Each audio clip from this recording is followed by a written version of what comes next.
Buenos días, chicos, estamos en la asignatura de Principios de Estadística. En este momento vamos a explicar un poco sobre lo que tiene que ver en la forma en cómo hacemos las construcciones de tablas de distribución de frecuencia cuando contamos con una muestra que es pequeña, sea para datos no agrupados. Tenemos como objetivo explicar el proceso que incluye la construcción de las tablas de distribución de frecuencia dependiendo del tamaño de muestra, que así como decimos, que en este caso, como es una muestra pequeña, pues entonces vamos a explicarlo el paso a paso desde lo que implica el inicio del proceso hasta donde finaliza. Los pasos que se incluyen en este proceso es de que iniciamos contando con una información que en este caso son las edades de los estudiantes que cursan esta asignatura, a los cuales les preguntamos cada uno de ellos sus edades y los tenemos de manera aquí distribuidos todos los datos, ¿verdad? Contamos con 20 datos. El segundo paso que implica tiene que ver con la ordenación de los datos. Lo tenemos que hacer de manera ascendente o de menor a mayor y lo vamos ordenando, ¿verdad? Nuestro primer dato es la edad y en este caso son 18 años. Ponemos la cantidad de veces que se repite el dato, siguiendo con la edad de 19 años. Hay también estudiantes de 20 años, 21 años, 22, 23 y 25. Luego seguimos con el tercer paso que tiene que ver con la construcción de la tabla específicamente ya de manera ordenada, ¿verdad? Iniciamos con el dato menor, así como lo ordenamos en el segundo paso, hasta el dato mayor. Los datos que se tienen que incluir en esta tabla de distribución de frecuencia tienen que ver con cada una de las columnas que están reflejadas aquí y iniciamos con la frecuencia absoluta. Nuestra frecuencia absoluta conceptualmente nos dice de que no es más que las veces que se repite ese dato que tenemos, en este caso desde cada una de las edades, siguiendo con lo que tiene que ver con nuestra frecuencia relativa. Nuestra frecuencia relativa depende de nuestra frecuencia absoluta y la fórmula nos dice de que vamos a encontrar la frecuencia relativa dividiendo la frecuencia absoluta entre el tamaño de muestra. Seguimos con la frecuencia relativa porcentual, de que es otro dato que nos da, pero es en porcentaje, ¿verdad?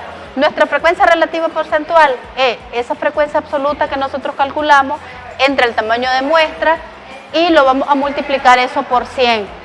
O sea que esta columna nos va a dar los datos de manera porcentual, siguiendo con los grados. Es otra manera en que nosotros podemos representar estos datos y para que también cuando nosotros vayamos a reflejarlo en un gráfico no sea únicamente en un diagrama de barra, sino también en un diagrama de pastel.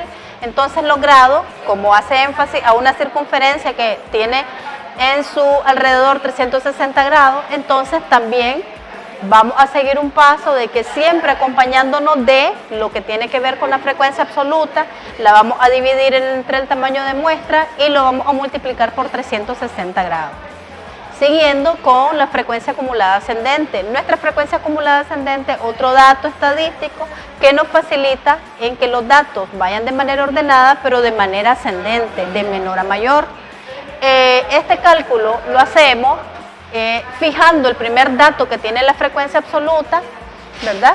Fijamos el mismo dato a la frecuencia acumulada ascendente y luego de que nosotros fijamos ese dato le vamos a ir sumando el siguiente dato de la frecuencia absoluta para que nos vaya dando el siguiente dato. El último dato de esta columna tiene que ser igual al tamaño de muestra, que en este caso tenemos igual a 25. En el caso de la frecuencia acumulada ascendente, ¿verdad? También tiene a su par la manera en que podemos ordenar los datos de manera descendente. En este caso, para iniciar el proceso tiene que ser con el tamaño de muestra y en vez de ir sumando lo que tiene que ver la frecuencia absoluta, lo que hacemos es irle restando el siguiente dato de la frecuencia absoluta para encontrar cada uno de los datos. Igual terminamos hasta el dato menor, siguiendo con la representación de datos, no solamente con números enteros, así como lo refleja la frecuencia acumulada ascendente y descendente, sino de manera porcentual. El proceso que se sigue es de que tomamos lo que nosotros tenemos como frecuencia acumulada ascendente, lo dividimos entre el tamaño de muestra y sí lo vamos a multiplicar por 100, pues, que es el porcentaje, y nos va a reflejar todos esos datos de manera ascendente. Igual ocurre en el caso de la frecuencia acumulada porcentual descendente, que la tenemos que hacer acompañada de la frecuencia acumulada descendente. Ella la dividimos entre el tamaño de muestra y la vamos a multiplicar por 100. Estas dos últimas casillas nos van a dar los datos de manera porcentual, que es otra forma en que nos permite de que visibilicemos cada uno de estos datos.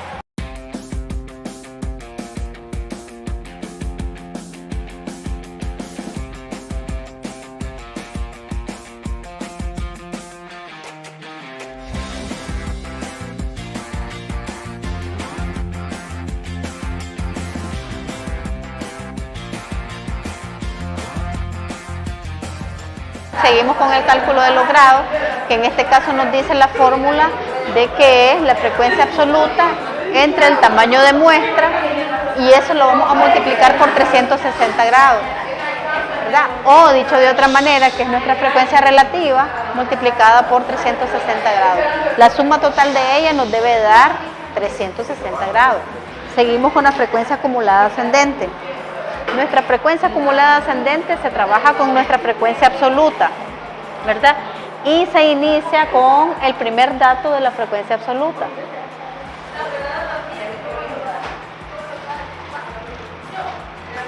Siguiendo con el siguiente dato nos va a dar ese mismo dato, se le va a sumar el dato que le sigue a la frecuencia absoluta. Y así sucesivamente. A ese otro dato que obtuvimos le vamos sumando el siguiente dato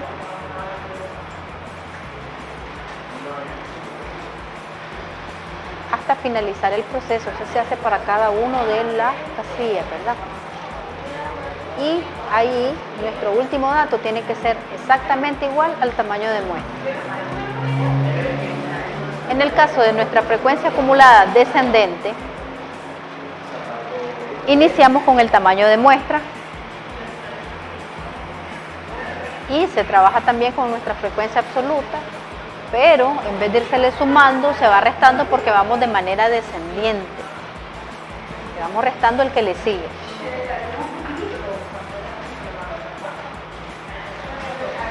Ese nos va a dar el siguiente dato, a 25 le restamos 10.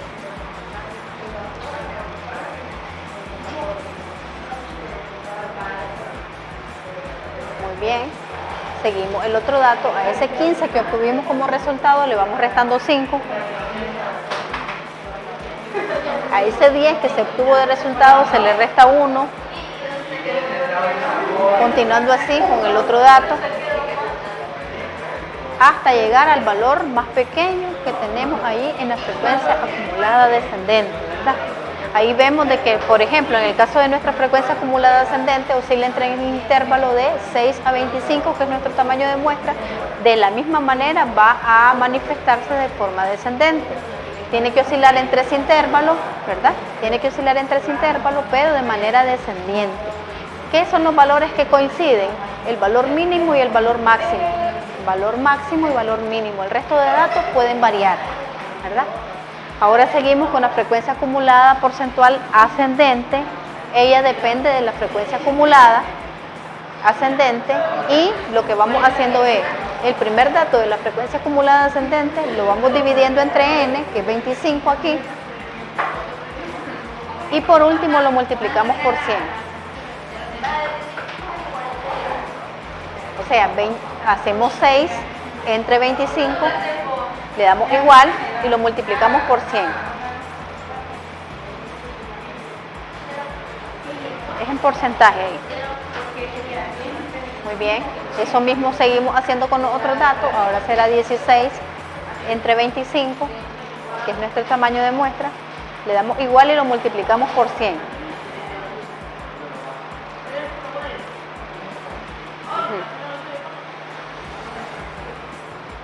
Muy bien, ahora será 21 entre 25.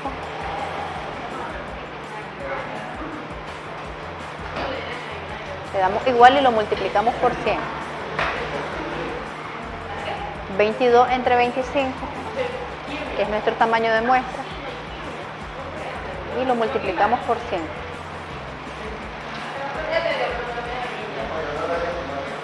Muy bien, ahora 23 entre 25.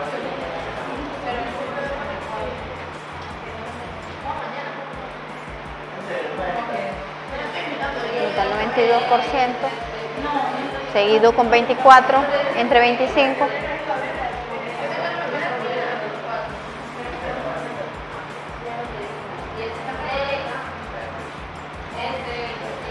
Finalizando el proceso con 25, entre el tamaño de muestra que es 25, y lo multiplicamos por 100.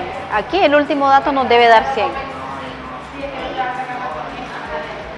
Iniciamos el proceso ahora de manera descendiente, ¿verdad? Frecuencia acumulada porcentual descendente, y de la misma forma, así como una frecuencia acumulada ascendente y descendente, también oscila entre un intervalo, en este caso es 24% y 100%. En este caso, iniciamos con el tamaño de muestra, que es 100, porque nos dice, vamos a tomar lo que es la frecuencia acumulada descendente, la vamos a dividir entre el tamaño de muestra y la vamos a multiplicar por 100. Ello nos va a dar 100, 25 entre 25 nos da 1 y lo multiplicamos por 100. Seguimos el proceso. Ahora vamos con 15 entre 25. Le damos igual y lo multiplicamos por 100. Vemos reflejado de que van descendiendo los datos, seguido ahora con 10 entre 25. Muy bien, ahora sigue 9 entre 25 y lo multiplicamos por 100, porque estos datos son en porcentaje.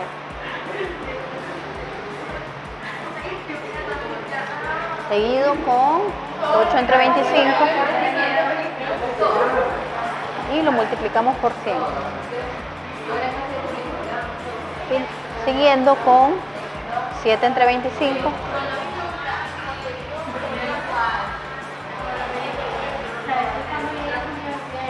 nos dio 28%, finalizando el proceso con el último dato, que es 6 entre 25 y lo multiplicamos por 100.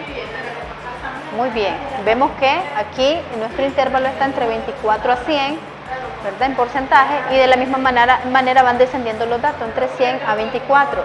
Algo importante aquí es de que los extremos son los únicos en los que se repiten. En el caso de los datos que están internos, ellos pueden variar. Es importante de que nosotros tengamos presente de que no importa la cantidad de datos que nosotros tengamos como muestra, siempre el proceso se tiene que seguir el mismo, siempre. El proceso es mecánico, se sigue lo mismo siempre para cada una de las casillas. Y la manera en cómo nosotros podemos ir comprobando es haciéndolo, si es posible, 2 veces con la calculadora. Bien, finalizamos esta parte de lo que tenía que ver con las tablas de distribución de frecuencia, que es una manera en cómo nos podemos nosotros familiarizar con ellas y para que se nos facilite el dominio.